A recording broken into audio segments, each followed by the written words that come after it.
There are homes in the Philadelphia area that I would not wish on my worst enemy. You've got overpriced listings, flood-prone areas, you've got neighborhoods that look amazing on paper, but they've got declining school ratings and insane property taxes. But if you pick the right one, you can set yourself years ahead financially, especially in this market. Let's get into this video.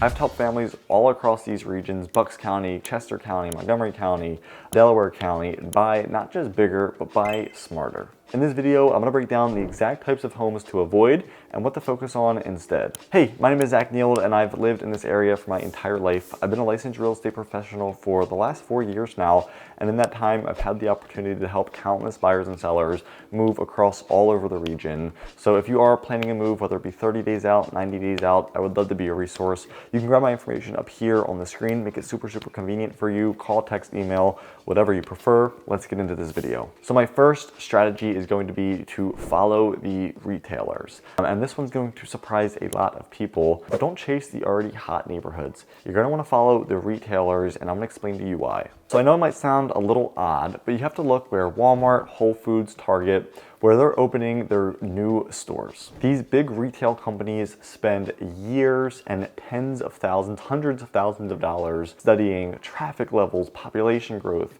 commute times, before committing to even more millions of dollars in location and infrastructure and permitting for this new location. Here's some examples of what we're seeing locally. We just had a Wegmans expand into the Lower Gwynedd and Malvern area. We've had a Whole Foods pop up under the Plymouth Meeting and the Exton area, and then Costco is expanding into North Wales, Warminster, and the Collegeville area. When these major players and these major businesses do move in, they're gonna be signaling long-term growth. So if you buy just outside of these immediate areas, maybe a few minutes from some of these stores' radiuses, you're very likely to see much more appreciation compared to some of these other houses over the next couple of years. So don't just follow the hype or the trendy neighborhoods. Follow the retailers because they know where people are going before the headlines do. My next tip would be to time your buy in a new construction community as best as possible. If you are looking at new build, new construction opportunities, new development opportunities, especially in areas like Downingtown, Coatesville, Phoenixville, timing is going to be super important. So typically phase one is going to be the lowest entry price. It's gonna be the lowest starting price. You might not even have lot premiums. You might not have a lot of the costs that are going to be associated with phase two and phase three. The alternative is that you're gonna be surrounded by dirt, by construction, by noise, trucks. The amenities in the neighborhood aren't gonna be done yet. You're not gonna have the parks, the trails. That feel of the neighborhood could take 2, 3, 4 years to really develop. By the time you get to phase two, phase three, you are gonna have, the clubhouse, the pool, the trails.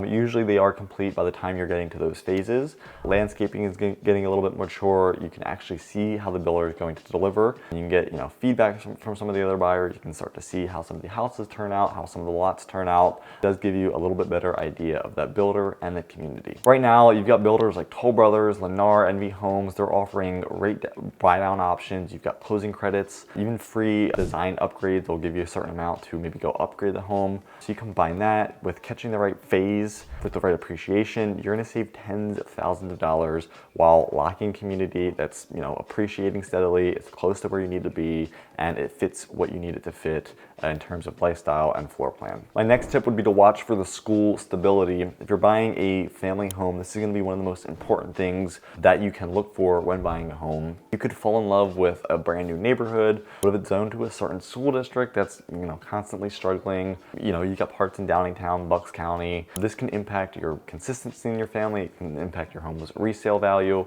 The best approach is going to be reaching out to someone like myself, lived in these areas, gone to school in these areas, got friends in these areas, so I know all about the school districts.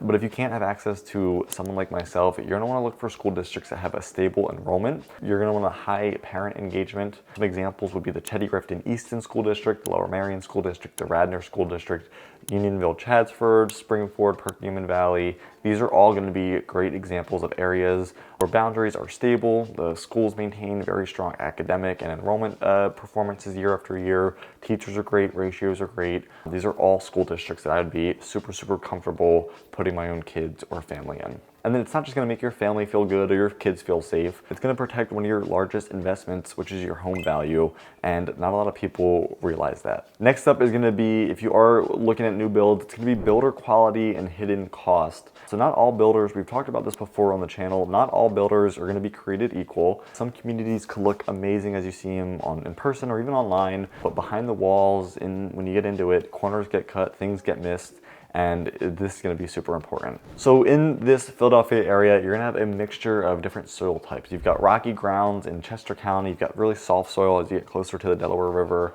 and just horrible grading. It can lead to drainage problems, flooding, lots of water issues if not taken care of correctly. So my tip would be to ask the builder for a soil or grading report, especially if you could do this before you lock in the contract or right around that time. It's also always a great idea to use a builder or to find a builder if you're comparing a couple builders and you've got a builder that uses an independent contractor for inspections and not just somebody that's in-house quality control. They're going to be a lot less biased and a lot more partial to making sure that's supposed to be correct. So not only should you be looking for builders that have third-party unbiased inspectors, and obviously bringing in your own inspector, which we'll get to as well, but you should also be looking for builders that have a strong builder warranty. Something like that would include a 1-year warranty on workmanship, maybe a 2-year warranty on any systems, and a 10-year warranty on the structure of the home, the roof, things like that. Let's face it, that's why people are buying a new build. They don't want to have to worry about a roof going bad or an HVAC system going bad in the next couple of years. You want to make sure that you're confirming this with the builder, you know what the warranties are, and what you have to do to make sure that those warranties stay valid. We got another video up about like that, where you have to call the appliances and just make sure that they're actually registered. And if a builder does not provide that, I would tell you, in all of my years and experience of doing that, please walk away. Something is really, really wrong. If they can't put a warranty on a house that they've built, you know, I would walk away. And it's just one of these tricks that we leave in our back pocket to help some of our buyers get pretty crazy deals. This is going to be well overlooked, but it's going to be finding that sweet spot age for a home. Not too old, not too new. The perfect spot is going to be about 3 to 7 years old. By that point, you're going to have foundation that's settled, the builder kinks, and all of the things about the floor plan and functionality are going to be worked out about that. Warranties are still going to be active, so you still have some of those structural warranties, roof colleges. You've got areas in Collegeville, Chalfront, Westchester. That age range can mean you're getting basically a brand new home without paying for that new construction premium. So in some of these areas, we're seeing new construction starting at $1 million, and you can find a 3 to 7 year old home for $950, $850, be well under that price point of $1 million. You're also not going to be waiting for the builder to finish the playground and finish the paving the street and cleaning up the trucks. It's going to be a move-in ready neighborhood that's well developed and super mature. We call this the broken in, not broken down sweet spot. So when you stack these strategies, tracking the major retailers, looking at the infrastructure projects, timing your buy before the buzz and all of the hype in that new construction, and then focusing on consistent, strong school zones, vetting the builders, making sure there's warranties, looking for that sweet spot, that age of a home. You're not just gonna be buying a house, you're gonna be positioning yourself to get some of the greatest appreciation that this area has to offer. And this is gonna be the difference in following the market and being ahead of the market. Everybody talks about, how do I time the market? How do I get the most value out of it? And these are going to be some really good tips. And this is how I help a ton of my buyers get into neighborhoods that almost double in value while everybody else is still waiting for the right time, waiting for the right home. I've got buyers that are making a ton of money in appreciation. And we're going to see it over and over in all different places. Places like Bluebell, Media, Newton, Malvern. The people who made these smart, early, data-driven decisions are going to be reaping the rewards of appreciation. They're going to be living in communities that just continue to appreciate and get better. If you found this video helpful, hit the subscribe button. It's going to help me out in making more content just like this. And if you guys are making a move to the channel, you can reach out to me right here. I'll throw my information up here on the screen. Text, call, email. I would love to be a resource. And until next time, I will see you around the neighborhood.